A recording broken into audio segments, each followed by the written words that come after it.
c'est historique. Bonjour Fabrice Delmeda. Bonjour à toutes et à tous. Aujourd'hui, la Cour d'appel de Bruxelles doit rendre sa décision concernant Delphine Boel, qui dit être la fille du roi Albert II, fille illégitime, née en 1968. Est-ce la première fois qu'une telle situation se produit en Belgique ? En fait, le premier roi des Belges, Léopold, a commencé. Il avait plus de 50 ans quand il a rencontré en 1842 une jeune femme de 16 ans, Arcadie Claret. Et bientôt, il lui a fait 2 fils. Le roi a demandé à un de ses proches d'épouser Arcadie afin de donner un nom à ses enfants prénommés Georges et Arthur. Plus tard, ils ont même été anoblis.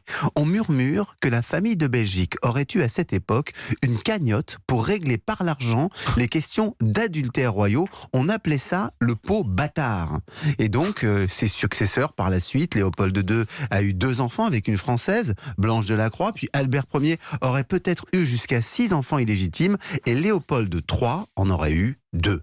Et qu'en est-il du roi Baudouin, que le général de Gaulle appréciait tant ? Oui, mais aucune rumeur n'a circulé sur Baudouin. Il faut préciser qu'il n'a pas non plus eu d'enfant avec son épouse, la reine Fabiola, raison pour laquelle c'est Albert II qui lui a succédé. L'actuel roi de Belgique, Philippe, ne fait pas non plus l'objet de rumeurs en ce sens. Donc Albert II et son litige avec Delphine Boel renvoient à une histoire ancienne de la Belgique. Alors ne jetons pas la pierre à nos amis belges, en France aussi, il y a eu des enfants de rois illégitimes. Oui, toute l'histoire de la royauté française depuis les Mérovingiens est marquée par des naissances illégitimes, par des bâtards royaux. Le plus à cheval sur la question est Louis XIV. Il légitime ces bâtards, leur fait donner une éducation et plus encore, il leur accorde la préséance sur les ducs et pairs, car selon lui, la moindre goutte de sang du roi entraîne une supériorité.